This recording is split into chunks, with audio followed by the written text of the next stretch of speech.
बिस्मिल्लाहिर्रहमानिर्रहीम। अस्सलाम वालेकुम नाज़रीन। आज का हमारा सबक नंबर 16 है और आज हम सीखेंगे कि जमा सालिम मुअन्नस क्या होता है और इसकी तीनों अरबी हालतें क्या होती हैं। कल हमने पढ़ा था जमा सालिम मुज़क्कर की क्या हालतें थीं और आज हम देखते हैं कि जमा सालिम मुअन्नस क्या होता है और इसकी तीनों हालतें क्या होती हैं। तो नाज़रीन, जब भी आप कुरान हकीम में या आम अरबिक में आप पढ़ें कि उसके आखिर में अल्फाज लंबी ता आ रही हो, यानी गोलता नहीं लंबी ता आ रही हो, मिसाल के तौर पे मुशरिकातुन, मोमिनातुन, मनाफिकातुन, सालिहातुन, तो आप फ़ौरन समझ लें कि ये एक तो मुअन्नस है और दूसरा ये जमा सालिम है। तो जब लंबी ता देखें और उसके ऊपर आप तनवीन देखें तो आप समझ लें कि ये हालत रफ़ा है, और अगर आप लंबी ता के नीचे दो कसरा देखें यानी कसरा की तनवीन देखें तो आप समझ लें कि ये हालत नसब भी है और हालत जर भी है। कायदा फिर क्या हुआ कि जमा सालिम मुअन्नस हालत रफ़ा में नाज़रीन पाया जाता है तो उसके ऊपर तनवीन होती है दम्मा की, जैसे मुशरिकातुन, मोमिनातुन। लेकिन जब ये हालत नसब में और जर में जाएगा तो हम इसकी सिर्फ तनवीन चेंज करेंगे, अल्फाज में कोई तब्दीली नहीं होती। आपने जमा मुज़क्कर सालिम में देखा था कि वहाँ पे तब्दीली हो रही थी लफ्ज़ के अंदर, यानी उसकी जो हरफ हिजा था उसके अंदर तब्दीली थी। ये जो थी नून जो वाव था वो ये में बदल रहा था।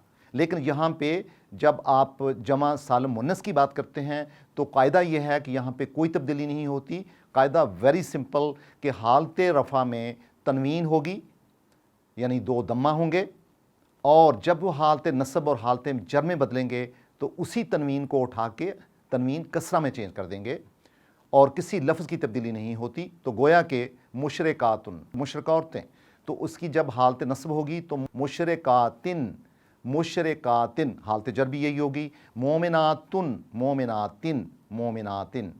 मनाफिकातुन यानी मुनाफिक औरतें, मनाफिकातिन, मनाफिकातिन, ये दोनों हालत जर भी होगी और हालत नस्ब भी होगी। और फासिकातुन, फासिकातिन, फासिकातिन।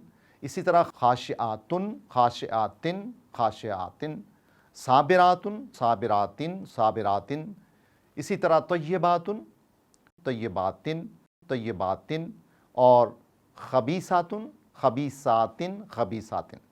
तो नाज़रीन, आपने देखा कि जब हम हालत रफ़ा जो कि जमा सालिम मुअन्नस की होती है उसके ऊपर तनवीन होती है, यानी डबल दम्मा होते हैं, दो दम्मा होते हैं, और अगर कोई हमसे कहे कि इनको हालत नस्ब में और हालत जर में लेके जाएं तो वेरी सिंपल, आप लंबी ता जो है उसके नीचे तनवीन कसरा की रख देंगे, और यही इसका कायदा है जो कि बहुत आसान है।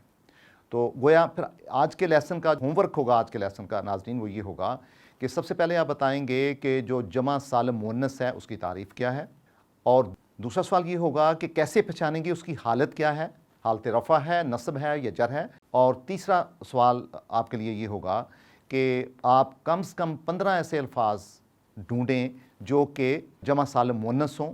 तो नाज़रीन, थैंक यू वेरी मच। कल इंशाल्लाह हमारा जो लेसन होगा, सबक नंबर 17 जो हमारा होगा, उसमें हम एक इराबी हालतों का चार्ट पढ़ेंगे, और मुझे बहुत यकीन है कि जब आप चार्ट आपके जहन में होगा तो जितने भी लेसन हमने इराबी हालतों के हवाले से पढ़े हैं वो अलग अलग हैं, शायद उससे इतनी कंटिन्यूटी ना रहे, लेकिन जब आप चार्ट देखेंगे तो आपके जहन में वो चार्ट का इमेज रहना चाहिए। आप इंशाल्लाह इस काबिल होंगे कि फ़ौरन पहचान सकें कि कौन सा जो इस्म है वो किस हालत में है, जमा है, वाहिद है, मुज़क्कर है, मुअन्नस है, उसकी हालत रफ़ा है, हालत नस्ब है या हालत जर है।